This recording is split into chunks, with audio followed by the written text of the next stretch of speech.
आपण पाहत आहात भारतीय जनमत, आपला चॅनल। नमस्कार, मी मानसी धामणसकर। आपण पाहत आहात भारतीय जनमत न्यूज।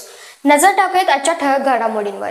नरहरी झिरवळ यांची अजित पवार गटाकडून दिंडोरीतून उमेदवारी जाहीर करण्यात आली आहे। त्यांच्या पुत्राने शरद पवार गटातून निवडणूक लढवण्याची चिन्हे आहेत। आगामी विधानसभा निवडणुकीपूर्वीच राष्ट्रवादी काँग्रेसमध्ये फूट पडल्याचे दिसून येत आहे।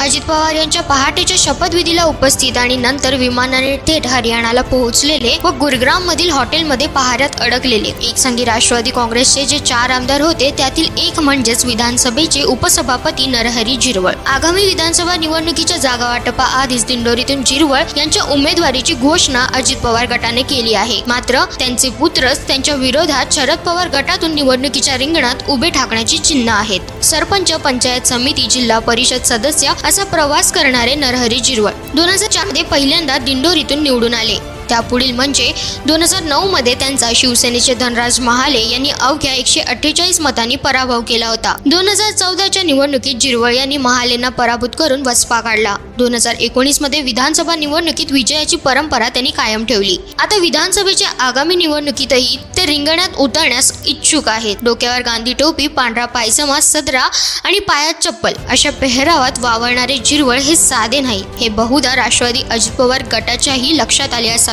दिंडोरी लोकसभा निकालामुळे ऐनवेळी ते कोणता पवित्रा घेतील याचा नेम नसल्याने या गटाने त्यांच्या उमेदवारीसाठी कुठलाही उसंत घेतली नाही। मित्र पक्षांशीही चर्चा केली नाही। महायुतीत जागा वाटपासाठी समन्वय समिती स्थापन होणार असल्याचे प्रदेशाध्यक्ष खासदार सुनील तटकरे यांनी नाशिकमध्ये म्हटले होते। मात्र दुसऱ्याच दिवशी त्यांनी दिंडोरीतील मेळाव्यात झिरवळ यांच्या उमेदवारीची घोषणा केली। यावरून झिरवळ यांचे अजित पवार गटाला वाटत असलेले महत्त्व आणि धास्ती दोन्हीही अधोरेखित झाले आहे।